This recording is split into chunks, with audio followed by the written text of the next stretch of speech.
ঢাকা চট্টগ্রাম রেলপথের কুমিল্লা বুড়িচং উপজেলার কালিকাপুর এলাকায় ট্রেনের ধাক্কায় ব্যাটারি চালিত অটোরিকশার ৫ যাত্রী নিহত হয়েছে।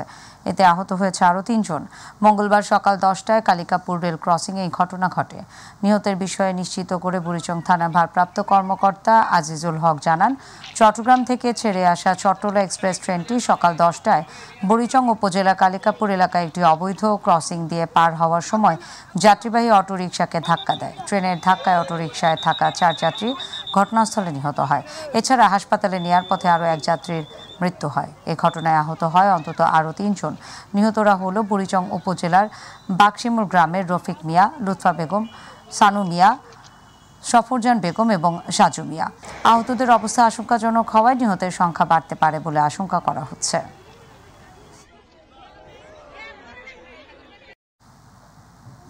ডেমরার মাহবুবুর রহমান মোল্লা কলেজের সামনে পরিস্থিতি এখনও থমথমে, তবে জনজীবন এবং যান চলাচল স্বাভাবিক। সকাল থেকে কলেজ প্রাঙ্গণে পর্যাপ্ত পুলিশ ও সাঁজোয়া যান মোতায়েন করা হয়েছে। পুলিশ জানিয়েছে, সোমবার ঘটে যাওয়া হামলা এবং ভাঙচুরের ঘটনায় মামলার প্রস্তুতি চলছে। সোমবারের সিদ্ধান্তে কলেজ বন্ধ রয়েছে, ভেতরে কাউকে যেতে দেওয়া হচ্ছে না। এদিকে ভাঙা কলেজ ভবন দেখতে রাস্তায় ভিড় করছেন উৎসুক মানুষ। গতকাল ঢাকা সিলেট মহাসড়কে যান চলাচল বিঘ্নিত হলে আজ স্বাভাবিক রয়েছে।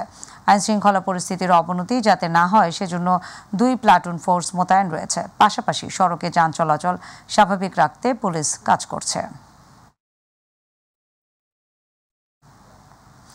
যমুনা নদীর বুকে নবনির্মিত দেশের দীর্ঘতম রেল সেতু দিয়ে পরীক্ষামূলক ট্রেন চলাচল শুরু হয়েছে। আপ এবং ডাউন লাইনে ২টি ট্রায়াল ট্রেনের মাধ্যমে শুরু হওয়া এই টেস্ট রান চলবে আজ এবং আগামীকাল। সকাল ৯:৩০টায় একই সাথে নদীর সিরাজগঞ্জ প্রান্ত থেকে একটি এবং টাঙ্গাইল প্রান্ত থেকে একটি ট্রেন চালিয়ে পরীক্ষা করেন প্রকৌশলীরা। প্রথমে ঘন্টায় ১০ কিলোমিটার, পরে ২০ কিলোমিটার এবং শেষে ৪০ কিলোমিটার গতিতে ট্রেন চালানো হয় সেতু দিয়ে পরীক্ষামূলক ট্রেন চলাচলের সময় কোনো ত্রুটি বিচ্যুতি পাওয়া যায়নি বলে জানিয়েছেন প্রকৌশলীরা। মোট ৪.৮ কিলোমিটার দৈর্ঘ্যের এই রেল সেতু দেশের দীর্ঘতম প্রথম ডাবল ট্র্যাকের ডুয়েল গেজের সেতু। জাপান এবং বাংলাদেশ সরকারের যৌথ অর্থায়নে রেল সেতু প্রকল্পটি বাস্তবায়ন করছে জাইকা। রেল সেতুটিতে ২০২৫-এর জানুয়ারি থেকেই বাণিজ্যিকভাবে রেল চলাচলের জন্য খুলে দেওয়া হবে।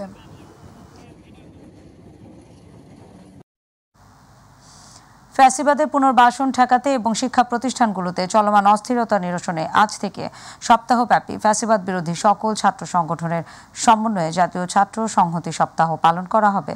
রাতের রাজধানীর বাংলা মোটরে বৈষম্য বিরোধী ছাত্র আন্দোলন আয়োজিত অন্যান্য সকল ছাত্র সংগঠনের সঙ্গে জরুরি বৈঠক শেষে এই ঘোষণা দেন বৈষম্য বিরোধী ছাত্র আন্দোলনের আহ্বায়ক হাসনাত আব্দুল্লাহ। তিনি বলেন, একতা এবং সংহতি বার্তা নিয়ে প্রতিটি শিক্ষা প্রতিষ্ঠানে যাওয়া হবে। ফ্যাসিবাদ বিরোধী সকল রাজনৈতিক দল নিয়ে আগামী এক সপ্তাহ সকল ক্যাম্পাসে গিয়ে ফ্যাসিবাদ বিরোধী একতার বার্তা পৌঁছানো হবে। ঐক্যবদ্ধ হওয়ার জন্য একতার বার্তা নিয়ে আমরা বৈষম্য বিরোধী ছাত্র আন্দোলন সকল রাজনৈতিক ক্যাম্পাস কেন্দ্রিক এবং সকল রাজনৈতিক যেই দল রয়েছে, ফ্যাসিবাদ বিরোধী যে শক্তিগুলো রয়েছে, ছাত্র সংগঠনগুলো রয়েছে, তাদের ঐক্যমত্যের ভিত্তিতে আমরা সিদ্ধান্ত পৌঁছেছি আগামী এক সপ্তাহ আমরা জাতীয় ছাত্র সংহতি সপ্তাহ ঘোষণা করছি। না ভোট রাখা, দ্বিকক্ষ বিশিষ্ট পার্লামেন্ট সহ সংখ্যানুপাতিক নির্বাচন পদ্ধতি, পোস্টাল ভোট, স্থানীয় রাজনৈতিক প্রভাব মুক্ত নির্বাচন চান শিক্ষার্থীরা। ইস্ট ওয়েস্ট অডিটোরিয়ামে নির্বাচন ব্যবস্থা সংস্কার কমিশনের সাথে শিক্ষার্থীদের পরামর্শমূলক মতবিনিময় সভায় এসব কথা উঠে আসে। এই সময় নির্বাচন ব্যবস্থা সংস্কার কমিশন প্রধান ডক্টর বদিউল আলম মজুমদার বলেন, জুলাই আগস্ট নিহতদের রক্তের সাথে বেইমানি করা যাবে না। সেজন্য একটি গ্রহণযোগ্য নির্বাচন করতে নবাগত কমিশনকে অবগত করা হবে বলেও জানান বদিউল আলম। তবে কোনো ফ্যাসিবাদী নির্বাচনে অংশ নিতে না পারে সেই ব্যাপারে সরকারকে আবেদন জানাবেন নির্বাচন ব্যবস্থা সংস্কার কমিশন।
দর্শক এ বিষয়ে আরো জানাতে যুক্ত হচ্ছেন সহকর্মী আবু সাইদ অপু। অপু, আপনার কাছ থেকে জানতে চাচ্ছিলাম, শিক্ষার্থীদের সঙ্গে তো নির্বাচন ব্যবস্থা সংস্কার কমিশনের বৈঠক চলছে, তো সেখানে সবশেষ কি তথ্য আছে আপনার কাছে? এছাড়াও সভায় কোন কোন এজেন্ডা নিয়ে আলোচনা হতে পারে বলে আপনি মনে করছেন?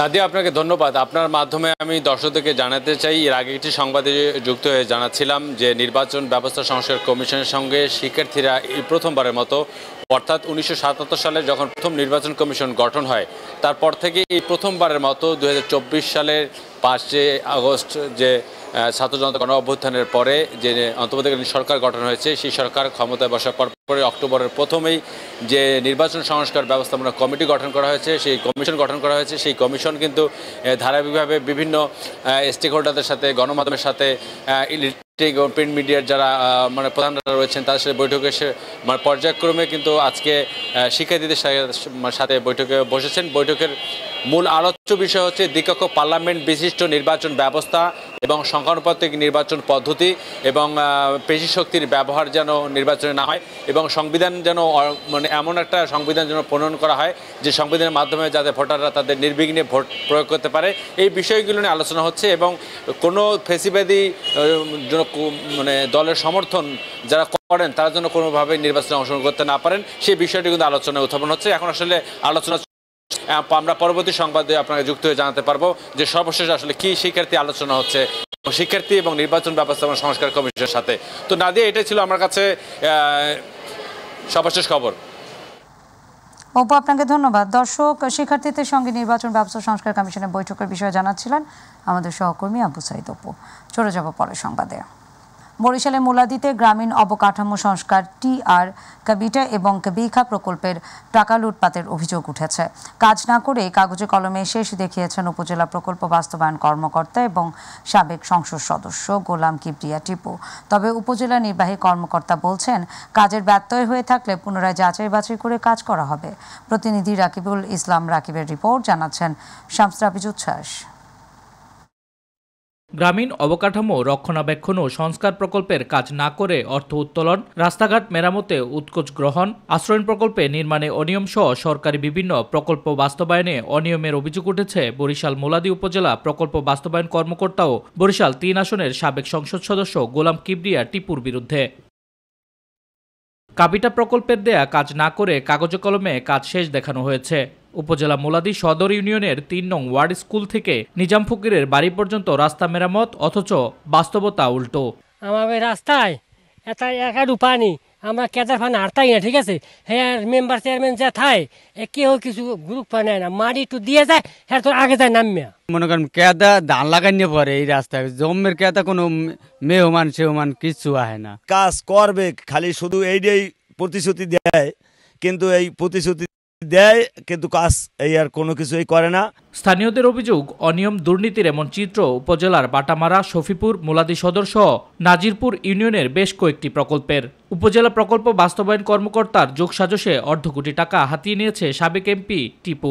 শুনছি যেন একটা বরাদ্দ আছে, কে পাইছে কে কাটাইছে এরকম নামে কোনো আমাদের গ্রামে কোনো রাস্তা কাটানো হয় না। এমপি বলে 2 লক্ষ টাকা দিয়েছে, কিন্তু রাস্তা কোনো কাজ হয় নাই। এই রাস্তার টাকা আনিয়া খাইয়া লাগে, কাজ কোনো করে নাই। মাটি কাটার টাকা আইছে আমরা শুনছি, কিন্তু আমাদের রাস্তায় কোনো মাটি মুটি কিচ্ছু কাটে নাই। তবে এ বিষয়ে সাবেক এমপি টিপু ও উপজেলা প্রকল্প বাস্তবায়ন কর্মকর্তার অফিসে গিয়ে পাওয়া যায়নি তাদের। মুঠোফোনে যোগাযোগের চেষ্টা করলেও কেউ ফোন রিসিভ করেননি। প্রকল্পের কাজের কিছু ব্যত্যয় হতে পারে, পুনরায় যাচাই বাছাই করে কাজ শুরু হবে বলে জানিয়েছে উপজেলা নির্বাহী কর্মকর্তা। মোটামুটি যাচাই বাছাই করা হয়েছে, হয়তোবা কিছু ব্যত্যয় থাকতে পারে। আমরা এগুলি পুনরায় আরেকবার তথ্যগুলি সব যাচাই বাছাই করে দেখবো যে কোথাও কাজের কোনো ব্যত্যয় ঘটেছে কিনা। যদি এরকম কিছু প্রমাণ পাওয়া যায় আমরা সেটাকে যথাযথ ব্যবস্থা নেব। শামস রাবিজ উচ্ছ্বাস, মাই টিভি নিউজ ডেস্ক। দেশের কোথাও কোথাও শীতের আমেজ অনুভূত হলেও রাজধানীতে এখনো পর্যন্ত পুরোপুরিভাবে পড়েনি শীত। তবে দিনের বেলাতে না হলেও মধ্যরাতে এরই মধ্যে শীতল হাওয়া বইতে শুরু করেছে রাজধানীতে। আর তাই শীতের পোশাক সংগ্রহে নগরে বিভিন্ন বিপণী বিতানে আসতে শুরু করেছে ক্রেতারা। আর ক্রেতাদের চাহিদার উপর গুরুত্ব দিয়ে শীতের পোশাক সংগ্রহে প্রস্তুত নগরের ফুটপাতের পাশাপাশি বিভিন্ন দোকান, শপিং মলের ব্যবসায়ীরা। আরও জানাচ্ছেন জাহিদ আহমেদ বাবু। রাজধানীতে মধ্যরাতের শীতের হিমেল হাওয়ার আগমনী বার্তা জানান দিচ্ছে দরজায় কড়া নাড়ছে শীত।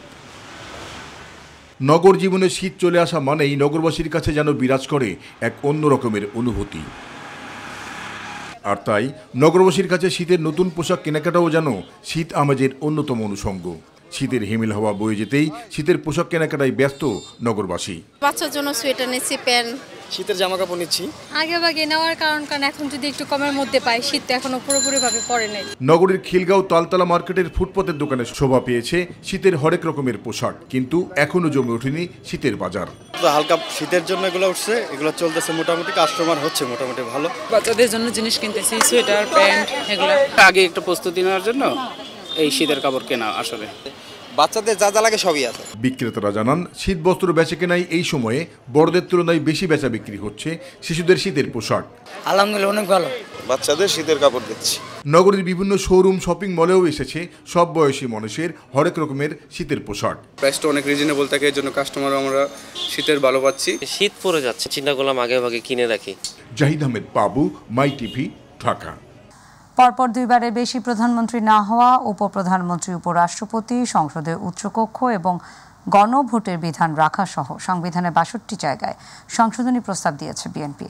সংবিধান সংস্কারের বিষয়ে গঠিত সংস্কার কমিশনের কাছে সকালে নিজেদের প্রস্তাবনা জমা দেয় বিএনপি। এ বিষয়ে নিজেদের অবস্থান তুলে ধরতে বিএনপি স্থায়ী কমিটির সদস্য সালাউদ্দিন আহমেদের নেতৃত্বে একটি প্রতিনিধি দল সংসদ ভবনে যান। তারা সংবিধান সংস্কার কমিশন প্রধান ডক্টর আলী রিয়াজের নেতৃত্বাধীন কমিটির সঙ্গে সাক্ষাৎ করেন আর বিএনপির নিজস্ব প্রস্তাবনা জমা দেন। পরে সালাউদ্দিন আহমেদ জানান, বিএনপির প্রস্তাবনায় ব্যালেন্স অব পাওয়ারের কথা বলা হয়েছে। সংস্কার কমিটি সুপারিশ চূড়ান্ত করে সরকারকে দেবে।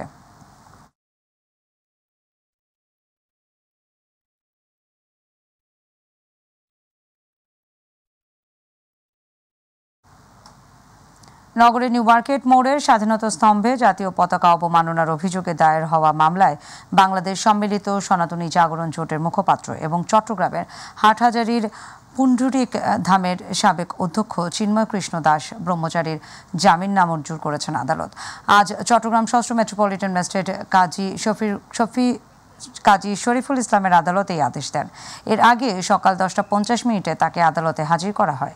সোমবার বিকেল 4:30টার দিকে চিন্ময় কৃষ্ণ দাস ব্রহ্মচারীকে রাজধানীর বিমানবন্দর এলাকা থেকে গ্রেফতার করে ঢাকা মহানগর গোয়েন্দা পুলিশ গত 31 অক্টোবর কোতোয়ালি থানায় মামলাটি দায়ের করা হয়েছিল।